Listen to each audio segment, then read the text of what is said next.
शिवाय गुरवे नमः।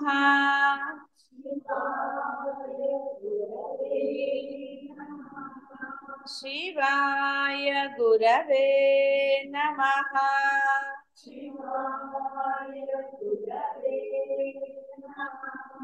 शिवाय गुरवे नमः।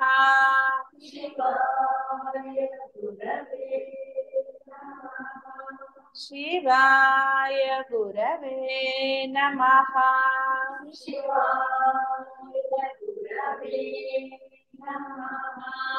शिवाय गुरवे नमः।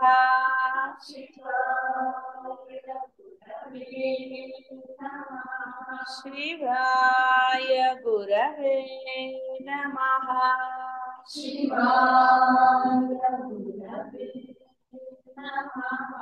शिवाय गुरवे नमः।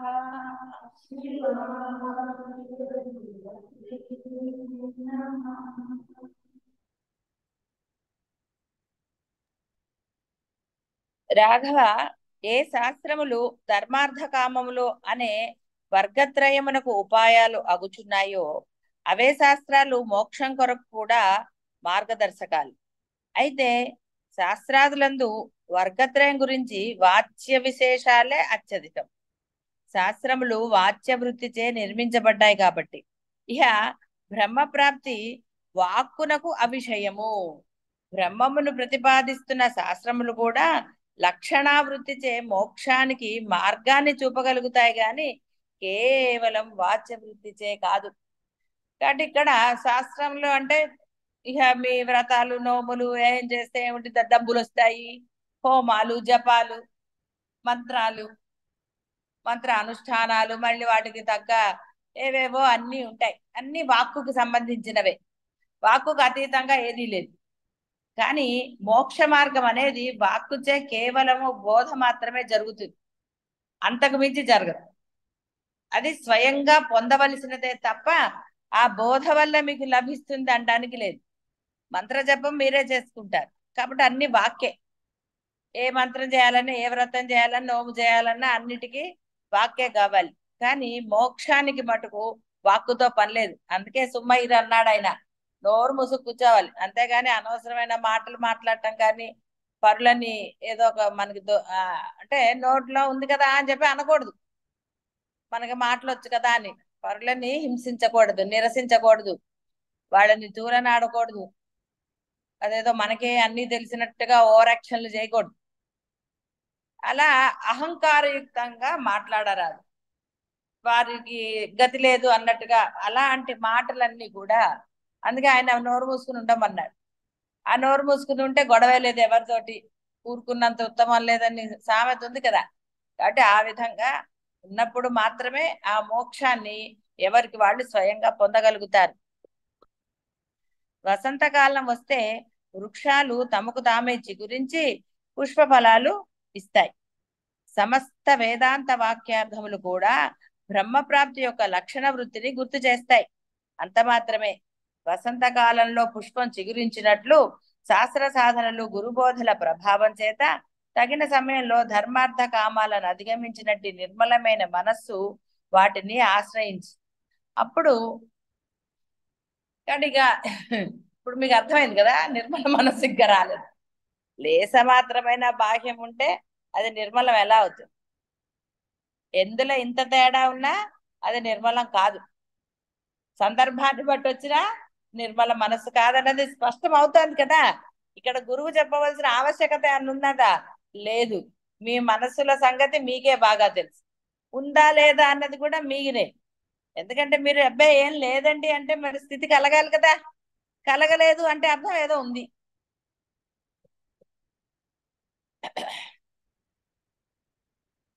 జలముతోనో వస్త్రంతోనో అద్దంపై దట్టంగా కప్పబడిన ధూళిని శుభ్రం చేస్తే ఏదైనా సరే బింబం అత్యంత స్పష్టంగా యథార్థంగా కనిపిస్తుంది. అలాగే శాస్త్రం అనే జలంతోనూ గురుబోధ అనే వస్త్రంతోనూ మనస్సు అనే దర్పణాన్ని గురువు చెప్పబడే సాధనలు అనే నిత్య ప్రయత్నాలతో భక్తి జ్ఞాన కర్మ ఫల సమర్పణ సహజీవుల సేవ పరోపకారం, సాత్వికమైన భావాలు, పూజ, తపస్సు, ధ్యానం, తీర్థయాత్రలు, ఇవన్నీ కూడా మళ్ళీ శాస్త్రంలో చెప్పబడినవి. కాబట్టి ఇప్పుడు మీరు చేయమని చెప్పలేదు, మీ గురుబోధ ఏం చెప్పిందో అదే చేయాలి. ఎందుకంటే ఇక్కడ శాస్త్రాలచే అని రెండు చెప్పాడు, జలముతో వస్త్రం అన్నాడు. కాబట్టి వాటిని మీకు ఏది గురువులచే చెప్పబడే సాధనలు అంతే. గురువు ఏం చెప్పాడో అవే సాధనలు. అంతేకాని గురువు మీకు తీర్థయాత్రలు చెప్పలేదు, చెప్పాడా? లేదమ్మా. అవన్నీ చెప్పలేదు. మీకు చెప్పింది భక్తి, జ్ఞాన, కర్మ ఫల సమర్పణ, సహజీవుల సేవ, పరోపకారం, సాత్వికమైన భావాలు, తపస్సు. తపస్సు అంటే నామస్మరణ అని అర్థం, అంతే. అంతేగాని ఇప్పుడు పూజ, ధ్యానము, ధ్యానం కూడా నేను చెప్పలేదు.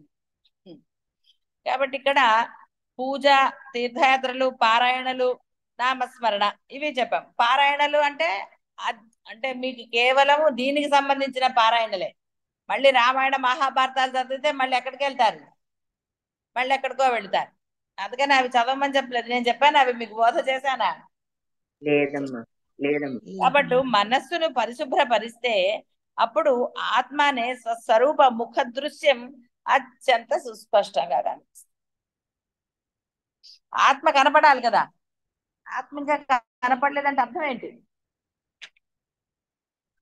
లోపల ఏదో చెత్త ఉంది, గది శుభ్రంగా ఉందంటే అర్థం ఏంటి? ఏ చెత్త లేదని. గది ఏదో అదిగా ఉందనుకోండి అంటే ఎక్కడో చెత్త ఉందనే కదా.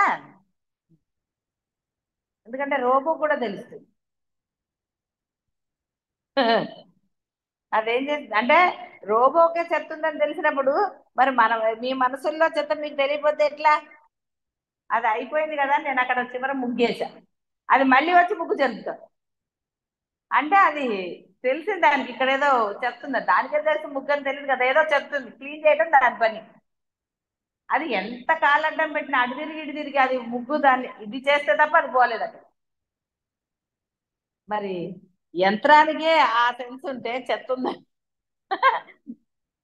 మరి మనుషులు ఆలోచించే శక్తి మీలో ఉంది కదా, మరి మీ మనసుల్లో ఎందుకో చెత్త? అంతే కదా. అంటే చెత్త లేకుండా ఉండాలి. ఆ రోజు నాకు ఎంత నవ్వు వచ్చింది అసలు. ఎంత కాలంట పెడితే కాలు మీద వెళ్తుంది, లేదా చుట్టూ తిరుగుతాడు, ఇది తిరుగుతాడు, అటు తిరుగుతాడు, మొత్తానికి ముగ్గు దగ్గరికి వస్తుంది. ఇంకా నాకే విసుగొచ్చింది, దానికి విసుగు రాలే. నాకే విసుగొచ్చి పో ఇది చెరుపుకో ముగ్గు అని. అది ముగ్గు చెరిపిన తర్వాత ఛార్జింగ్లోకి వెళ్ళిపోయింది. మామూలుగా ఒకసారి క్లీన్ చేశాక అటు రాదు కదా అనుకున్నాను. మామూలుగా రాదు, వెళ్ళిపోతుంది. మనం ఎప్పుడు వేయలేదు అనుకుంటాను ముగ్గలాగా. మర్నాడు ఎవరు ప్రేమ వేసినప్పుడు కూడా అలాగే వచ్చింది. మళ్ళీ ప్రేమ వేసినప్పుడైనా మళ్ళీ వచ్చింది. సరే దానికి ఇష్టం ఉండదు. ఛార్జింగ్ లోకి వెళ్ళిపోయాక ఇంకా అది పట్టించుకో. పని చేస్తున్నప్పుడు దానికి చెత్త ఎక్కడ కనపడుతుంది. మరి మీ అదేదో కూడా ఫ్లక్కర్ కూడా లాగేసింది. అందులో పెట్టట్లేదేంటి, అందులో లేదు, ఎక్కడ పెడుతున్నారు? మళ్ళీ ఒత్తి సరిచేద్దామని చూస్తే నిన్న మొన్న ఇక్కడ కనపడలేదు. అంటే మరి యంత్రానికే దాని రూములో దానికి చెత్త నచ్చలేదంటే మనస్సు అనేది మీ రూమే, మీ బుద్ధి, మీ మాట అన్ని మీవే కదా. ఎవరైనా పక్క వాళ్ళు వచ్చాయండి? లేదు కదా. మీరు పక్క వాళ్ళని చెప్పినన్ని రోజులు కూడా మీలో మురికున్నట్టే. వాళ్ళండి వీళ్ళండి అనే ఒక సమాధానంలో గనక మీరు పక్క వాళ్ళని చూసినన్ని రోజులు మీ మనసులో చెత్త ఉన్నట్టే. మీరు యాక్సెప్ట్ చేయలేదంటే అర్థం అదే కదా. ఎన్నోసార్లు చెప్పుకున్నా, వాడు చెప్పాడు నీ బుద్ధి ఏమైంది? నువ్వు ఎప్పుడైతే డిపెండ్ అయ్యావో ఇక నీ బుర్ర పనిచేయదు.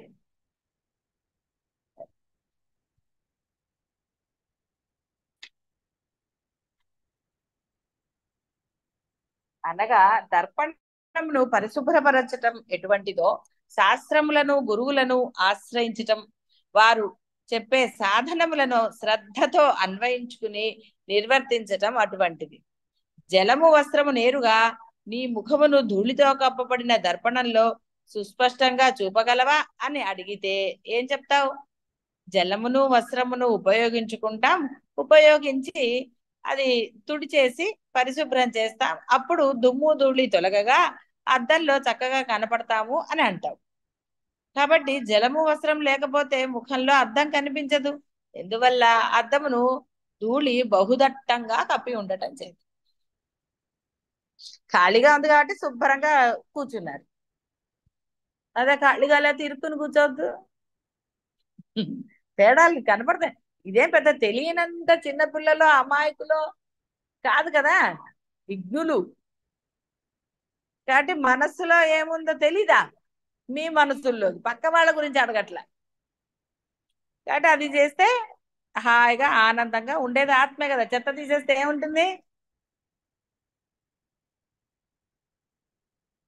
శాస్త్రములు, శాస్త్ర సాధనలు, గురువులు లేకపోతే అనేక జన్మలుగా అనేక దుష్ట సంస్కారములతో అభ్యాసములతో కప్పబడిన ఈ మనస్సునందు సత్ చిత్ ఆనంద స్వరూపముగు నిజాత్మ స్పష్టంగా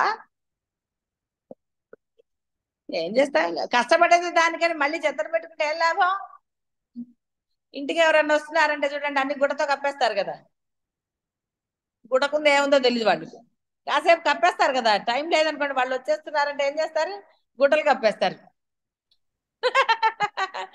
కానీ ఇట్లా మీరు కప్పుకుంటే ఏం లాభం? ఇక్కడ అంతా ఓపెన్ గా ఉండాలి. బాహ్యంలో అలాంటివి ఏమైనా జరగచ్చు, అబద్ధం చెప్పచ్చు, ఇంకోటి ఏదో చెప్పి తిమ్మిని బొమ్మిని చేస్తారంటారు. అలా ఏదో చేసి మీ యొక్క పనులు సాధించుకోవచ్చు గాక. కానీ బ్రహ్మం దగ్గర అవన్నీ లేవే. బ్రహ్మం ఎప్పుడు స్పష్టంగా నువ్వు పక్కవాడి మీద చెప్పడానికి వీలు లేదన్నాడు. బాహ్యంలో ఎప్పుడు పక్కవాడి మీదే కదా చెప్తారు. పక్కవాడి మీద చెప్పకుండా ఉన్నారండి, చాలా కష్టం కదా. ఏదో ఒక రకం కాదు, ఎవరైతే ఏంటి, పనమ్మాయి అయితే ఏంటి, బంధువులు అయితే ఏంటి, ఏదైనా సరే. లేకపోతే ఏడుపులు ఎందుకు? బాహ్యంలో ఏడుపులు ఉంటే పక్కవాడి మీద ఉంది కాబట్టే బాధలు వచ్చాయి, ఏడుపులు వచ్చాయి. పక్కవాడు అనే ఒక్కడుంటే ఏడుస్తాడా? హాయిగా ఉంటాడు. లేదని ఏడుస్తాడేమో కానీ ఒక్కడికి గోలే ఉంది, ఎవరి మీద చెప్తాడు పాపం? చెప్పడానికి లేదు. కాబట్టి నిజాత్మ స్పష్టంగా ప్రతిబింబించదు. శాస్త్రములు స్వయంగా ఆత్మానుభూతిని కలిగించడం లేదు. అవి లేకపోతే ఆత్మానుభవం స్వయంగా కలుగనే కలగదు. మరి వాళ్ళ బోధ ఉండాలి కదా. బోధలు నీకు ఎలా తెలిసిందా? నీకు తెలియలేదు. ఇది ఆత్మ లేకపోతే ఉన్నది బ్రహ్మమే అని ఎవరో ఒకరు బోధ చెయ్యవలసిందే. అది నువ్వు పూజించే వాళ్ళైనా సరే, గురువులైనా సరే. శాస్త్రముల ద్వారా కొంత మేరకు నీకు అవగాహనకు వస్తుంది తప్ప, గురువు బోధ అనేది అరటి పండు వలిచినట్టుగా ఉంటుంది. అయినా సరే మనకి ఇంకా లోపల దాచుకున్నాం కదా. తొక్క పారేసి ఫ్రూట్ తినాలి, అప్పుడైతే కడుపు నిండుతుంది. అదే అది పారేసి తొక్క దాచుకుంటే ఏం లాభం? తొక్కతో మళ్ళీ అరటిపండు రాదు కదా. అలాంటి పనులు చేస్తారా? ఇప్పుడు బోధలన్నీ విన్నారు, ఆచరణ ఏం చేశారు? చెయ్యట్లేదు అనను, కానీ చెయ్యవలసినంతగా చేయటం లేదు. ఏది చెయ్యాలో అది చేయటం లేదు. మనసును శుభ్రంగా ఉంచుకోవటం అనేది అత్యంత ముఖ్యమైనది, అది చేయటం లేదు. ఎప్పుడైతే మీ మనసు పరిశుభ్రం అవుతుందో మిగతావన్నీ ఆటోమేటిక్ గా అవుతాయి. మీ మనసులో జాలి, కరుణ ఇవన్నీ వచ్చేస్తాయి, ప్రేమ వస్తుంది, అన్నీ వస్తాయి. పిల్లవాడు కొంచెం అయ్యాక ఏరా నీది నాకు పెడతావా అంటే అప్పుడు వాడు ఆలోచిస్తాడు. వాడు దాంట్లో ఏం లేదనుకుంటే అప్పుడు మనకి తీసి ఇస్తాడు కదా, కొంచెం ఎంతో అంత. తర్వాత నాది అంటాడు, నేను ప్రవేశించిన తర్వాత. అంతకుముందు వాడు ఇచ్చేస్తాడు కదా. ఎవరో కొంతమంది పిల్లలు అని దాచుకుంటారు, మామూలుగా చిన్న పిల్లలందరూ కూడా ఇచ్చేస్తారు. ఎందుకంటే వాడి మనసులో ఏం లేదు కాబట్టి. కాబట్టి మనసులో ముందు దుమ్ము దులిపితే, ఫంక్షన్కి వెళ్ళాలనుకోండి, అద్దం బాగాలేకపోతే ఫస్ట్ అద్దం తుడుచుకుని చూసుకునే వెళ్తారా, వెళ్ళిపోతారా? స్టైల్ గా తయారైన వాళ్ళు ఇంకా బాగా కనపడాలంటే బ్యూటీషియన్స్ పిలుచుకుంటారు. చీరలు కట్టుకోవడం రాదు కాబట్టి చీరలు కూడా కట్టించుకుంటారు. ఎన్ని బతికేవాడికి వాడికి బోల్డ్ ఆలోచనలు, ఉన్నవాడికి ఇంకొన్ని ఆలోచనలు. అంతే కదా. వీడు డబ్బులు ఇస్తే కదా వాడు పాప ఏదన్నా చేస్తాడు. రకరకాలు. ఇప్పుడు చీరలు వాళ్ళు కుచ్చుళ్ళన్నీ అలా పెట్టి ఇస్త్రీ చేసి మడతలతో ఇస్తారట మనకి, మనం జస్ట్ కట్టుకోవటం ఏంటది శారీ బాక్సింగ్ అని.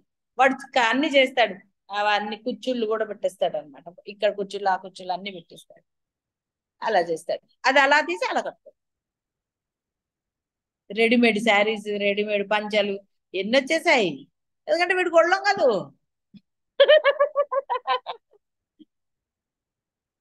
డబ్బులున్నాయి, స్టైల్ గా ఉండాలనుకున్నప్పుడు అవన్నీ. కాబట్టి అర్థం కూడా అలా ఉండాలని చూసుకుంటారు కదా. ఎంత హడావుడైనా తయారవ్వకుండా వెళ్తారా? వెళ్ళరు కదా. కానీ చూడండి, జీవితం అనే సమయం అయిపోతుంది. సాధన ఎందు మనము ఇదిగా ఉండాలి అని తెలిసినా ఇక్కడ మటుకు ఫంక్షన్ల కోసం అంత తయారయ్యేవాళ్ళు ఒక్క నిమిషం అని తయారవుతూ ఉంటారు. తప్పని కాదు ఇక్కడ అర్థం చేసుకోవాల్సింది. సమయం ఎక్కడ వృధా చేస్తున్నారు తెలుసు. ఇక్కడ సమయం వృధా అయినా ఏం అయిపోదు. అక్కడ నువ్వు 5 నిమిషాలు లేట్ అయినా నష్టం లేదు. ముహూర్తానికి పెళ్లి కొడుకు పెళ్లి కూతురుంటే చాలు, మీరందరూ అనవసరమైన వాళ్ళే. అక్కడ ఏం అయిపోదు. కానీ ఇక్కడ సమయం అయిపోతే ఇక నీవు బ్రహ్మత్వం అంటే బ్రహ్మం అవుతావా? మరి ఇక్కడ సమయం అత్యంత విలువైనది. మరి ఇక్కడ మనకి ఎటువంటి హడావిడి లేదు, కంగారు లేదు. నెమ్మదిగా గజగమనంలాగా. పాపం ఏనుగు ఎంత ఫాస్ట్ గా పరిగెడుతుందండి. పాపం పరిగెడుతుంది అది కూడా, కానీ ఎంత ఫాస్ట్ గా పరిగెట్టగలుగుతుంది పాపం. కుందేలులాగా అయితే పరిగెత్తలేదు కదా. కానీ ఇక్కడ కుందేలులాగా అలానే అది నిద్రపోయింది, అది వేరే విషయం. కానీ నిరంతర శ్రమ ఉండాలి. అందుకని భ్రమరకీట న్యాయం చెప్పారు. అది అయ్యే వరకు అది తిరగటం ఆపుతుందా? అది ఏదవ్వాలో అది అయ్యే వరకు దాని ప్రయత్నాన్ని ఆపదు. కాబట్టి మీరు ప్రయత్నాలని ఆత్మ స్వ అనుభవమే, అందరి స్వరూపం అదే. మన స్వస్వరూపాన్ని ఇప్పుడు శాస్త్రములు గాని గురువులు గాని కొత్తగా తెచ్చి అక్కడ పెట్టడం లేదు.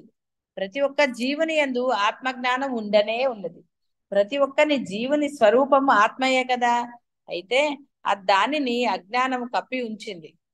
శాస్త్రములు అనే నిర్మల జలంతో ఆ కప్పి ఉంచిన అజ్ఞానాలను తొలగిస్తున్నాం అంతే. అయితే రామచంద్ర, అర్హత కలిగి ఉన్న జనులకు శాస్త్రములు అత్యంత త్వరితంగా ఆత్మానుభూతిని కలిగిస్తాయి. అర్హత అంటే ఏంటి? అర్హత తెచ్చుకోవాలి కదా.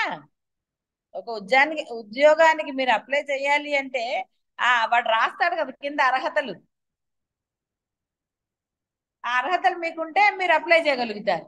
లేకపోతే కాబట్టి అర్హత కలిగి ఉన్నా అంటే అర్థం ఏంటి?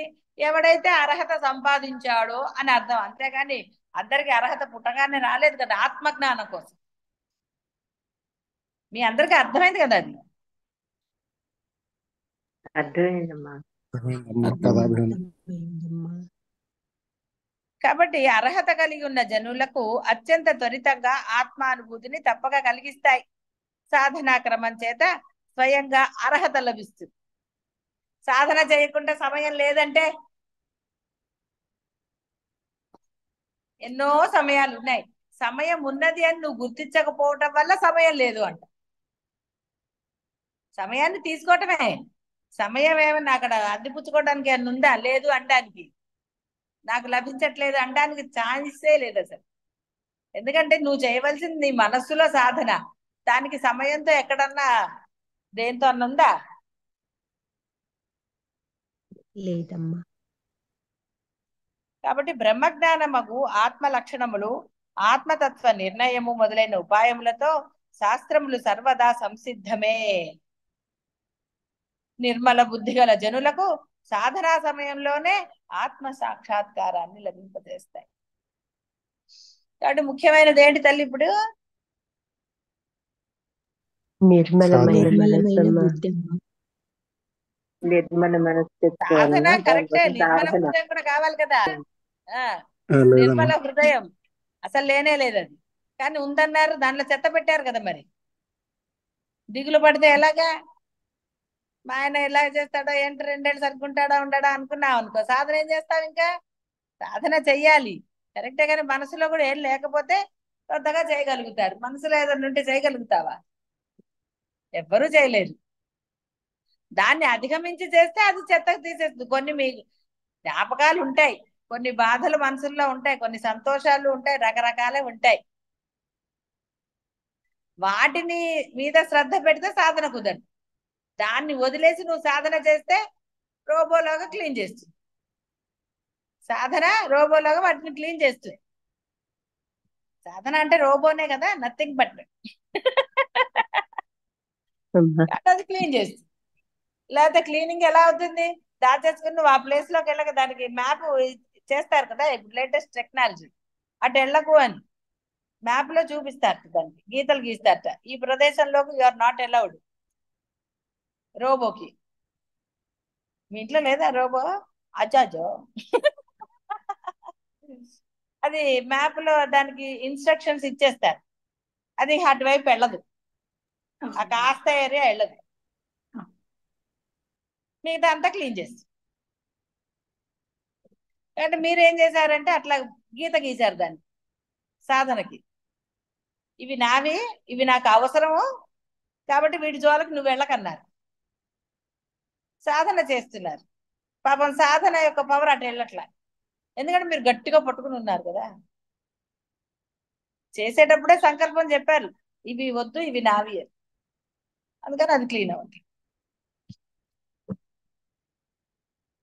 నిర్మల బుద్ధి గల జనులకు సాధనా సమయంలోనే, తినలేదు నువ్వు, ఎక్కడో ఉంది మనసు, ఆత్మ సాక్షాత్కారం లాభింపజేస్తుంది, అంటే లభిస్తుంది అని అర్థం. కాబట్టి రామచంద్ర, గురు శాస్త్రాదులు సాధనలు అత్యంత ఆవశ్యకం. వీళ్ళు శాస్త్రాలంటే మళ్ళీ ఏమనుకుంటున్నారు, మనం చదివేవన్నీ శాస్త్రాలు ఏమండి, ఎక్కడి కూడా మాకేం శాస్త్రాలు చెప్పలేదు మీరు అనకండి. మనసులో ఏమన్నా డౌట్ ఉందా? శాస్త్రాలంటే వేరేవేం లేవు, ఇవే లేదమ్మా శాస్త్రాలు. లేదమ్మా. సాధనకు ఉపయోగపడే శాస్త్రాలు ఇవే, బోధే శాస్త్రాలు. అందులోంచే చెప్తాడు గురువు, అనుభవాన్ని జోడిస్తాడు.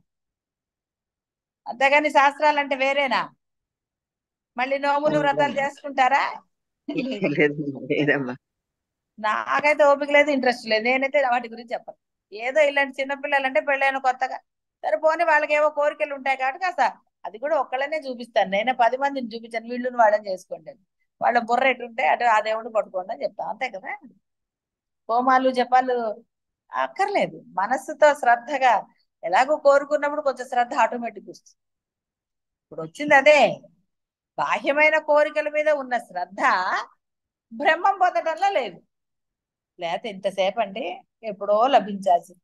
ఇటు కాలు తీసి అటు పెట్టేస్తేనే వస్తుందని చెప్తుంటే మన కాలు తీయడానికి బద్ధకం వేస్తాం. ఒక కాలు పెట్టారు, రెండో కాలు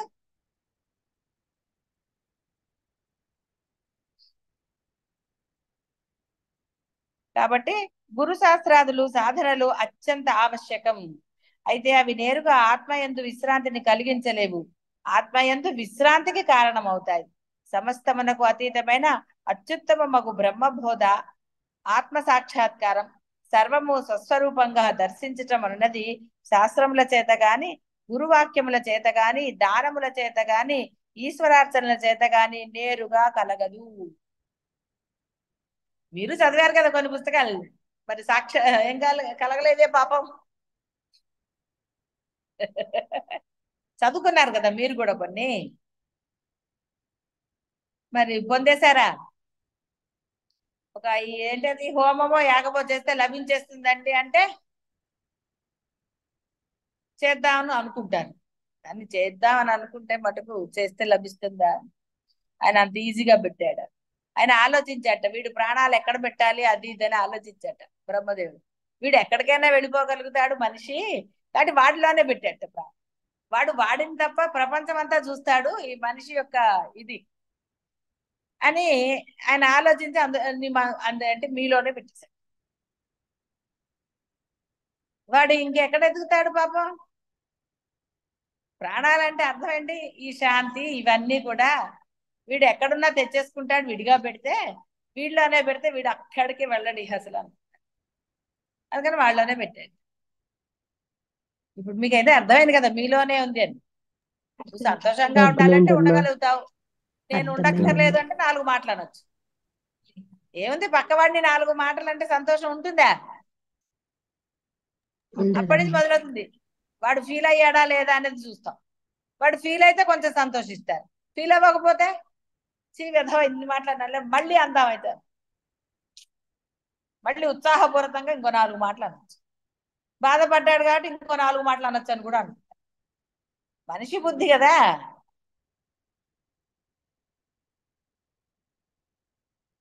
నేరుగా కారణములు కాకపోయినప్పటికీ ఆత్మజ్ఞానానికి తప్పక దారితీయునివిగా కారణమవుతాయి. క్రమంగా ఎలాగో చెప్తాను అన్నాడు. మీకు చెప్పక్కర్లే కదా, మీరు చెప్తారా ఆ క్రమాలు ఏంటో? చెప్పండి. ఏమన్నాడు ఈయన? జాగ్రత్తగా వినండి. బ్రహ్మబోధ, ఆత్మ సాక్షాత్కారం, సర్వము స్వస్వరూపంగా దర్శించటం అన్నది శాస్త్రముల చేత గాని గురువాక్యముల చేత గాని వేటి వల్ల కూడా నేరుగా కలుగదు. అవన్నీ నేరుగా కారణములు కాకపోయినప్పటికీ అవి ఆత్మజ్ఞానానికి తప్పక దారితీస్తాయి. అది మీకు అనుభవమే కదా, వచ్చారు కదా దారిలోకి. అయితే నేను క్రమం చెప్పినప్పుడు మీలో ఉన్న మీలో ఉన్న ఆ నెగటివ్ భావనలు మీరు ఒప్పుకుంటేనే అవి మీ నుంచి వెళ్ళిపోతాయి.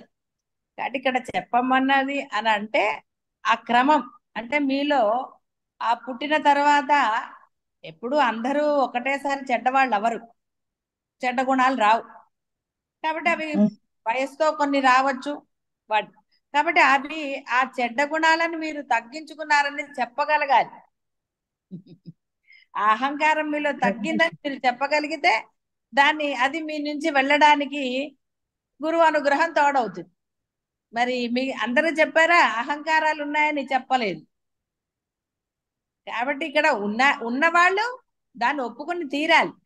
నేను ఇలా ఉన్నాను, ఆ అహంకారాలు వచ్చాయి, ఆ తర్వాత కదా గురు బోధ వల్ల, నేను గురువు అని చెప్పడం లేదు, గురు బోధ వల్ల, బోధల వల్ల ఈ అహంకారం నాలో ఉండకూడదు అనుకుని ప్రయత్నం చేశారు.